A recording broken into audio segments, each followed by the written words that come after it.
ఈ మధ్యకాలంలో వచ్చే కేసెస్ ఏవి ఎక్కువగా వస్తుంటాయి, ఏవి ఎక్కువగా మీకు అవుతుంటాయి? అంత చేతులు ఎత్తేసిన కేసులు, సపోజ్ హెల్ప్లెస్ మా దగ్గరికి వస్తాయి. ఇప్పుడు రుమటైడ్ ఆర్థరైటిస్ ఉంటుంది. రుమటైడ్ ఆర్థరైటిస్ లో వాళ్ళు కార్టిజాన్ స్టెరాయిడ్స్ పెట్టుంటారు, ఇంకా వీక్ అయిపోయి కిడ్నీ ప్రాబ్లం వచ్చి వాళ్ళు వస్తారు రెఫరెన్స్ పెయిన్స్ తగ్గాలని చెప్పి. బ్యాక్ పెయిన్ లో lumbar spondylitis, disc prolapse, sciatica వాళ్ళు అట్లా నెంబర్ ఆఫ్ కేసెస్ వస్తాయి. సమస్యలకు 100% ట్రీట్మెంట్ గ్యారంటీ. 20 సంవత్సరాల ఎక్స్పీరియన్స్ కలిగిన అంతర్జాతీయ హోమియో వైద్యులు డాక్టర్ బెల్లంకొండ నాగేశ్వరరావు గారి ఆధ్వర్యంలో హోమియో ద్వారా 100% ట్రీట్మెంట్. For appointments 8121998560. మీ ఆరోగ్యం మా భరోసా. మాతృదేవోభవ. శ్రీధరయ్యం యూట్యూబ్ ఛానల్ వీక్షకులందరికీ స్వాగతం, సుస్వాగతం. ఇప్పుడు మనము కుంభరాశి వారికి వారఫలాలు 4వ తారీఖు ఫిబ్రవరి నెల 2024 నుండి 10వ తారీఖు ఫిబ్రవరి నెల 2024 వరకు గ్రహాలు ఏ రాశుల్లో ఎట్లా సంచరిస్తూ ఉన్నాయి, వాటి ఫలితం ఏంటి, వాటి రెమెడీ ఏంటి అనేటటువంటి విషయాల గురించి మనం ఇప్పుడు తెలుసుకునేటటువంటి ప్రయత్నం చేద్దాము. ఇప్పుడు రాశిలోనే శని అయితే అది యోగించజాలదు. ద్వితీయంలో రాహు, తృతీయంలో గురువు, అష్టమంలో కేతువు, ఏకాదశంలో కుజ శుక్రులు, వ్యయంలో రవి బుధులు. ఈ విధంగా సంచారం జరుగుతూ ఉన్నదండి. ఈ విధంగా జరగటం వల్ల మనకి మనం ఫలితాలు ఏ విధంగా మనం విశ్లేషించుకోవచ్చు అంటే, లగ్నంలో శని ఉండటం అనేటువంటిది మంచిది కాదు, కానీ స్వక్షేత్రమైనందువల్ల చాలా వరకు ఉపయోగకరంగా ఉంటుంది.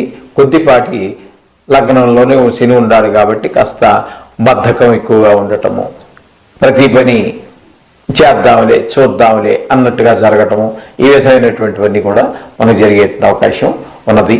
దీన్ని మామూలుగా జాతకరీత్యా, అది గోచార రీత్యా కనుక తీసుకున్నట్టయితే, సంవత్సర ఫలాలు వాటిలో తీసుకున్నట్టయితే, జాతకరీత్యా అంటే అవన్నీ తీసుకున్నట్టయితే మనకేమవుతుందంటే ఏలినాటి శనిలోకి వస్తుంది. కానీ మనం గోచారం వారం ఫలాలు చెప్పుకుంటున్నాం కాబట్టి ఆ విధమైనటువంటిది ఏమీ మనం పరిగణలో తీసుకోక్కర్లేదు. ఏదైనా జన్మంలోనే శని ఉన్నారు కాబట్టి స్వక్షేత్రమైనందువల్ల మనకి కొంత మినహాయింపు ఉంటుంది. ఇక ద్వితీయంలో రాహు మనకి ఏమాత్రమూ కూడా అనుకూలమైనటువంటి ఫలితాలను ఇవ్వజాలరు. అయినా కుటుంబం కాబట్టి ధన విషయంలోనూ, వాక్కు విషయంలోనూ, ధన విషయంలో, కుటుంబ విషయంలోనూ కొంచెం చికాకులు కలిగించేటువంటి పరిస్థితిని రాహు వల్ల మనకు కలుగుతూ ఉంటాయి. అయినప్పటికీ మీరేమి కంగారు పడక్కర్లేదండి, ఒక్క వారం రోజులు మాత్రమే కాబట్టి. ఇక తృతీయంలో గురు సంచారం జరుగుతోంది. తృతీయంలో గురు సంచారం కూడా మనకి శుభ ఫలితాలను ఇవ్వదు. అంటే ఎవరి యొక్క మనకి సహాయ సహకారాలు ఎవరి నుంచి కూడా మనకి లభించజాలవు. ఏ విషయంలోనూ కూడా, ఉద్యోగ విషయంలో కావచ్చు, ధన విషయంలో కావచ్చు, మిగతా పిల్లల చదువు విషయంలో కావచ్చు. ఆ జాతకుడే స్టూడెంట్గానే ఉన్నాడు అనుకోండి, చదువు విషయంలో కూడా తోటి విద్యార్థులు సహకరించకపోవటం, ఒకవేళ చదివింది కూడా మనకి జ్ఞాపకం ఉండకపోవటం, ఈ విధమైనటువంటి పరిణామాలన్నిటి కూడా మనకి ఆ తృతీయ గురువు ద్వారా మనకి కొంచెం ఇబ్బంది కలిగేటువంటి అవకాశం ఉంటుందండి.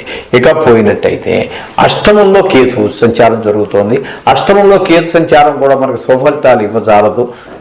కొంచెము జాగ్రత్తగా ఉండటం, అంటే దెబ్బలు అవి తగలకుండా చూసి నడుచుకోవటము, అలాగే వాహనం శోధన డ్రైవింగ్ చేసేటప్పుడు కొంచెం జాగ్రత్తగా చూసుకోవటము, ఇట్లాంటి విషయాల్లో కొంచెం జాగ్రత్త వహించండి. అలాగే ఏకాదశంలో కుజ శుక్రుల యొక్క సంచారం జరుగుతోంది. అక్కడ కుజుడు, 2 గ్రహాలు కూడా యోగిస్తాయండి. ఇక్కడ శుక్రుడు పూర్తిగా వారం రోజులు ఉండకపోయినప్పటికీ 2 రోజులు ఇక్కడుండి 5 రోజులు మరలా ఏ స్థానంలోకి వెళుతున్నారు, 11వ స్థానం నుంచి. అయినప్పటికీ కూడా 11లోను 12లోనూ కూడా శుక్రగ్రహం మనకి చాలా చక్కటి ఫలితాలను ఇస్తూ ఉంటాడు. అంచేత శుక్రుని కూడా మనం శుభపరంగా తీసుకోవచ్చు. కుజుడు 2 గ్రహాలు చక్కగా ఉపయోగపడుతూ ఉన్నాయి మనకి. అట్లాగే వ్యయస్థానం దగ్గరికి వచ్చేటప్పటికి రవి బుధుల యొక్క సంచారం జరుగుతుందండి.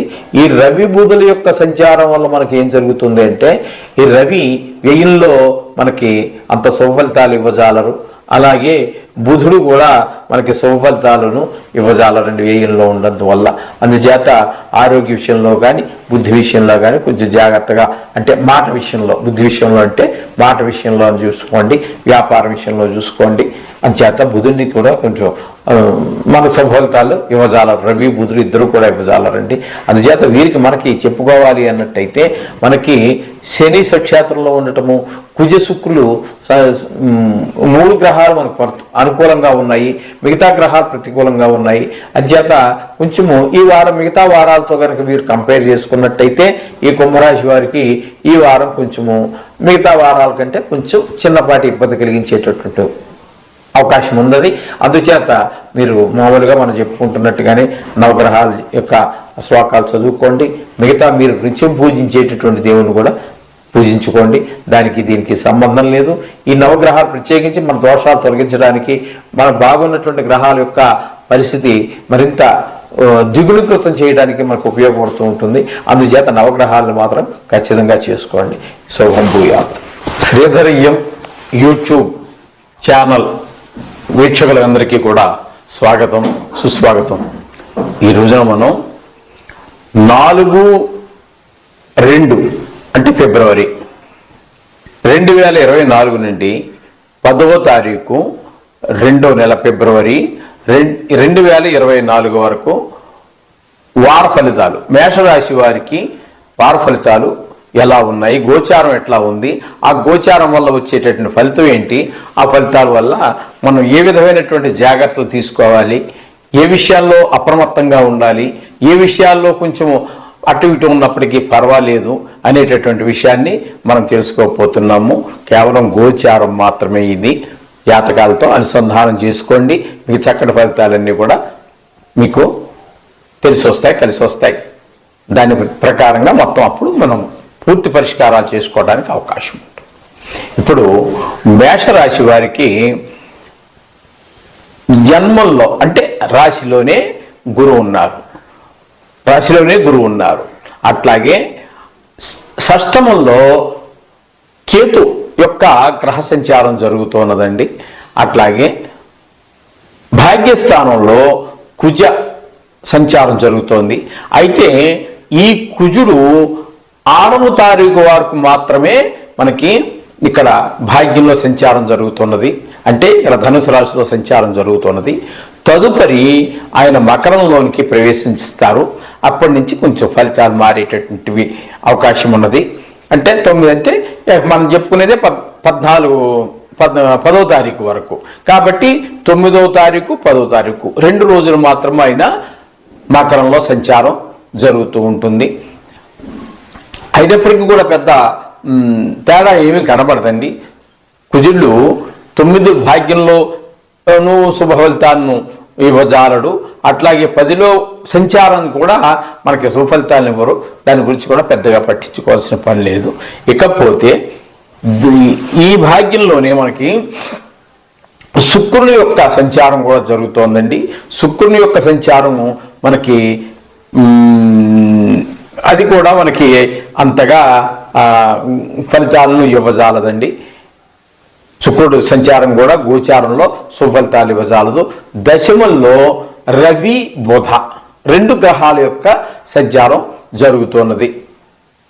ఇకపోతే ఏకాదశంలో శని స్వక్షేత్రంలో సంచారం జరుగుతోంది. అది మాత్రం చాలా ఏకాదశం అనే ఒక శుభపరిణామం అయితే స్వక్షేత్రం అనేటటువంటిది మరొక శుభపరిణామం. అంచేత చాలా చక్కటి ఫలితాన్ని ఇస్తుంది. ఇక రవి దశమంలో సంచారం చేస్తున్నామని చెప్పుకున్నాం కదా, రవి గురించి మనం చెప్పుకోలేదు. రవి కూడా మనకి దశమంలో మంచి శుభ ఫలితాలు ఇస్తారు. అట్లాగే ఇకపోతే వ్యయస్థానంలో రాహు సంచారం జరుగుతోందండి. వ్యయస్థానంలో రాహు సంచారం అంత శుభఫలితాలను ఇవ్వజాలదు. అందుచేత మనకి ఇప్పుడు ముఖ్యంగా ఈ రాశి వారికి మనం తీసుకున్నట్టయితే బుధుడు, కేతువు, రవి, శని ఈ 4 గ్రహాలు మనకి అనుకూలమైనటువంటి ఫలితాలు ఇస్తూ ఉన్నాయి ఈ వారం రోజుల్లో. తర్వాత ఇక అశుభంగా గురువు, శుక్రుడు, కుజుడు, రాహు ఇవి అశుభ ఫలితాలు ఇస్తున్నాయి. చంద్రుడి గురించి మనం చెప్పుకునేది ఏం లేదు, ఎందుకంటే ఆయన 2.5 రోజులకే మారిపోతూ ఉంటారు కాబట్టి.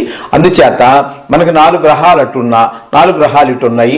మనకి చెప్పుకోవాలి అంటే మనకి మంచి ఫలితాలనే ఇవ్వడానికి సమర్థతగా ఉన్నది. గోచార ప్రకారంగా గ్రహాల యొక్క సంచారం మనకి సుఫలితాలను ఇవ్వడానికి అవకాశం ఉన్నది. అయితే ఒక్కొక్క గ్రహం గురించి విడిగా మనం చెప్పుకోవాలంటే, 1లో గురువు వల్ల మనకి కొంచెము అనారోగ్యం చేసేటటువంటివి వ్యవహారము, కొంచెము మానసికంగా కొంచెం సరి అయినటువంటి నిలకడ లేనటువంటి విధానము కనిపిస్తూ ఉంటుంది. ఇక 9లో 6లో మనకి కేతు యొక్క సంచారం జరుగుతోందండి. అది చాలా శుభపరిణామాలు ఇస్తూ ఉంటుంది మనకి. అంటే అప్పుల విషయంలో కానివ్వండి, రుణం విషయాల్లో కానివ్వండి, ఇటువంటి విషయాలన్నింటిలో కూడా రోగాలు, ఇటువంటి విషయాలన్నింటిలో ఆయన రోగాలు రాకుండా కాపాడుతాడు. రుణాలు ఏమైనా మనం చేయదలుచుకుంటే ఆ రుణాలు పోతాయి. ఒకవేళ మీరు ఇచ్చినటువంటి రుణాలు ఏమైనా ఉన్నట్టయితే మనకి తిరిగి వాపసు వస్తాయి. ఇటువంటి ఆరోగ్య సమస్య కూడా కొంచెం కేతు వల్ల మనకి చక్కటి పరిణామాలు ఉంటాయి. చక్కగానే మనకి ఆరోగ్య విషయంలో ఆయన చాలా సహకారం అందజేస్తూ ఉంటారు. అలాగే భాగ్యంలో కుజుడు చెప్పుకున్నాం కదండి, 6వ తారీఖు వరకు మాత్రం అక్కడ సంచారం చేస్తున్నారు. తదుపరి భాగ్యం దశముల్లోకి వస్తున్నారు. ఆయన ఆ దశముల్లోకి వచ్చిన వల్ల కానీ ఏమి ప్రయోజనం లేదండి. 9లో ఏ విధమైనటువంటి మనకి ఏ విధంగా సహకరించజాలరో అదేవిధంగా దశమంలో కూడా మనకి సహకరించజాలరండి. ఆయన 9లో ఉన్నా దశమంలో ఉన్నా కూడా మనకి ఏ విధమైనటువంటి శుభ పరిణామాలు ఆయన వల్ల మనకి కలగవు దశమంలో. కాబట్టి వృత్తి ఉద్యోగాల్లో కావచ్చు లేకపోతే వ్యాపారంలో అటువంటి విషయాల్లో మనకి అంత శుభ పరిణామాలు ఏమీ కలగజాలవండి మనకి దశమంలో ప్రవేశించాక. ఇకపోతే దశమంలో రవి మనకి ఆరోగ్య విషయంలో బాగా పనిచేస్తాడు. అట్లాగే చాలా చక్కటి ఫలితాలన్నీ ఇవ్వడానికి సమర్థులవుతూ ఉంటాడు. ఇక శుక్రుడు కూడా మనకి భాగ్యంలో కుజుడితో పాటు సంచారం చేస్తున్నారు. కుజ శుక్ర సంయోగం అనేటువంటిది వారిద్దరూ ఒక రాశిలో ఉండటం అనేటువంటిది మంచి ఫలితాన్ని ఇవ్వచ్చు మామూలుగా జనరల్గా. ఎందుకంటే ఆయన 3 వంతులు 75% వేసుకోండి, 75% నైసర్గికమైనటువంటి పాపగ్రహంగా మన శాస్త్రం చెబుతోంది. ఈయన 75% 75% శుభగ్రహంగా ఉంటూ ఉంటారు. ఎప్పుడైతే ఈక్వల్ అయ్యిందో వాళ్ళిద్దరే కలయిక. అందులో కుజుడికి ఏంటంటే స్వభావం, ఆయన దేవసేనాని కాబట్టి కొంచెం ఆయనకి యుద్ధం చేసేటటువంటి అలవాటు ఉంటుంది. గ్రహ యుద్ధం అంటూ ఉంటారు. ఆ గ్రహ యుద్ధం చేసేటువంటి అలవాటు ఉంటుంది. ఆయన పక్కన ఎవరినున్నా యాక్సెప్ట్ చేస్తాడు ఆయన. రవితో అంటే రవి అంటే మహారాజు నవగ్రహాలకి, ఆయనతో యుద్ధం చేయడు. కానీ మిగతా ఏ గ్రహం ఉన్నప్పటికీ కూడా వారితోటి ఆయనకి సయోధ్య కుదరదండి. కొంతమంది మిత్రగ్రహాలు ఉన్నాయి, వాటితో వదిలేసేయండి. ఈ శత్రుగ్రహాలు ఏమైనా ఉన్నట్లయితే ఆయన ఖచ్చితంగా వారితో యుద్ధం చేయడం జరుగుతుంటుంది. అది కొంచెము వారిద్దరే కలయిక మన మీద కొంచెం ప్రభావం పడుతూ ఉంటుంది. అయితే ఈ శుక్రుడు మాత్రం మనకి కొంచెము శుభ పరిణామాల్లో ఇవ్వడానికి భాగ్యంలో ఇవ్వజాలడండి. ఇకపోయినట్టయితే రవితో పాటుగా దశమంలో బుధుడు కూడా కలిసి ఉన్నాడు. దశమంలో బుధుడు ఉండటం, రవితో కలిసి ఉండటము అంచేత కొంచెము మనకి రవి బుధుల కలయిక ఎప్పుడు సహజంగానే జరుగుతూ ఉంటుంది. అంచేత రవి కూడా మనకి ఎట్లయితే దశమంలో యోగిస్తూ ఉన్నాడో అట్లాగే బుధుడు కూడా మనకి చక్కటి పరిణామాలంటే వ్యాపారంలో కావచ్చు, ఉద్యోగంలో కావచ్చు, ధన విషయంలో కావచ్చు, జ్ఞాని కాబట్టి అయినా మంచి గణితంలో మంచి నిష్ణాతుడు, శాస్త్రంలో మంచి నిష్ణాతుడు కాబట్టి ఆయా విషయాల్లో మనకి అందులో రవితో కలిసి ఉండటం ద్వారా మనకి, ఎందుకంటే రవి బుధుడు సామాన్యంగా 12 రాసుల్లో 4 రాసులు కలిసి ఉంటారండి. 4 రాసుల్లో రవి ముందుంటాడు, 4 రాసుల్లో బుధుడు ముందుంటాడు. ఈ విధంగా 12 రాసుల్లో వాళ్ళిద్దరు కలిసి ఇంచుమించుగా వాళ్ళిద్దరికి మధ్యలో ఒక్క రాశి కూడా వ్యవధి ఉండరాదు. ఒకవేళ ఎవరైనా దాన్ని తీసుకొచ్చి మీ దగ్గరికి ఏదో చార్ట్ మా గురువు గారు వేశారండి, మా ఊర్లో వేశారండి అని చెప్పి మీ దగ్గరికి తీసుకొస్తే దాన్ని చూడండి. అందులో వారిద్దరి మధ్యన ఒక్క గడి, ఒక్క రాశి ఖాళీ ఉన్నప్పటికీ అది జాతకం తప్పు అని చెప్పేసి మీరు నిర్ధారణ చేసుకోవచ్చు. దాన్ని చక్కగా పక్కన పెట్టేసి మళ్ళీ మీరు పూర్తిగా అలాగా చేసుకోవాలి. ఈ విధమైనటువంటి వాళ్ళిద్దరి యొక్క కలయిక ఆ విధంగా ఉంటుంది. వారిద్దరూ కూడా దశముల్లో మీకు చక్కటి ఫలితాన్ని ఇస్తారు. ఉద్యోగంలో, వ్యాపారంలో, ధన విషయంలో, మంచి ఆలోచన విధానంలో అన్నిటికీ కూడా ఆ రవి బుధులు మీకు చక్కటి పరిణామాన్ని ఇస్తూ ఉన్నారు. ఇక ఏకాదశిలో చెప్పవలసినటువంటి పని లేదు. ఏకాదశి స్థానంలో చాలా శుభప్రదమైనటువంటి స్థానం అది. అయితే అందరూ స్వక్షేత్రంలో శని ఉండటం అనేటువంటిది మరింత విశేషం. ఆయన కూడా మీకు అన్ని రకాలుగాను అన్ని విషయాల్లోనూ కూడా ఉద్యోగం కావచ్చు, కుటుంబ విషయం కావచ్చు, వ్యాపారం కావచ్చు, వ్యవసాయం కావచ్చు, ఇంకా రకరకాల వృత్తులు ఎన్నో ఉన్నాయి. మనకు తెలిసినవి, తెలియనివి అనేక రకాల కొత్త కొత్త పూర్వకాలం లేనటువంటి వృత్తులు ఎన్నో ఎన్నో ఎన్నో కొత్తగా ఈ మధ్య ఈ సాఫ్ట్వేర్లు అవి వచ్చాక అవన్నీ ఏవోవో వచ్చేసాయి. వాటిలో ఉన్నవాళ్ళు కానీ అన్ని రంగాల వారికి వారు ఏ రంగం ఈ రంగం ఈ రంగం అనేటువంటి మీరు ఆలోచించాల్సిన పని లేదండి. ఏ రంగంలో ఉన్నప్పటికీ కూడా ఆ శని మహానుభావుడు వారికి అన్ని రకాల సంఘాలు సహాయ సహకారాలు అందిస్తుంటారు. వాడు చేసేటువంటి ప్రతి ప్రయత్నము కూడా ముందుకే వెళ్తూ ఉంటుంది. ఈ విధంగా శని యొక్క సంచారం జరుగుతూ ఉంటుంది. ఇక వ్యయంలో కనుక మనం తీసుకున్నట్టయితే రాహు సంచారం జరుగుతోందండి. వ్యయంలో రాహు సంచారం కూడా మనకి అంత మంచి శుభపరిణామాలు ఇవ్వజాలదు. ఆయన కేవలం కొన్ని ప్రత్యేకమైనటువంటి కొన్ని రాసుల్లో మాత్రమే ఈ రాహువు, కేతు, శని అనేటటువంటి వారు కొన్ని సుఫలితాలు ఇవ్వడం జరుగుతూ ఉంటుంది. ఆ విధంగా రాహు కూడా వ్యయంలో సంచారం ఉంది, మనకు శుభఫలితాన్ని ఇవ్వదు. వచ్చేటటువంటి ధనం ఖర్చు కానివ్వండి, లేకపోతే మన ఆలోచన ధోరణిలో కానివ్వండి, లేకపోతే చిన్ని వ్యవహారాలు ఉంటాయి కదా, వ్యాపారతో వ్యవహారంలో వీటి విషయాల్లో కానివ్వండి, మనకి ఏ విధమైన తోడ్పాటు ఆయన అందించజాలరండి. ఈ విధంగా ఈ 9 గ్రహాల యొక్క సంచారము ఆయా రాసులను బట్టి మనం సశాస్త్రీయంగానే చెప్పుకోవడం జరుగుతుంది. ఇది చక్కగా చూడండి.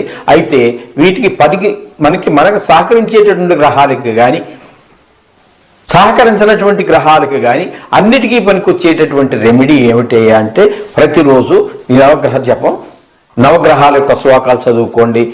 వేదమంత్రాలు వస్తే వేదమంత్రాలు చదువుకోండి. లేకపోతే బీజాక్షర మంత్రాలు ఉంటాయి. ఆ బీజాక్షర మంత్రాలు మీకు ఏమైనా తెలుసుంటే, లేదంటే కొంచెం ఈజీగా ఉంటాయి కాబట్టి, ఈజీ ఏముందిలేండి, కొంచెం సులువే, కానీ అది కూడా కొంచెం కొన్ని అన్ని కూడా ద్విత్వాక్షరాలు, సంయుక్తాక్షరాలు ఎక్కువగా ఉంటూ ఉంటాయి. వాటిని ఖచ్చితంగా పలకగలిగితేనే పలకండి.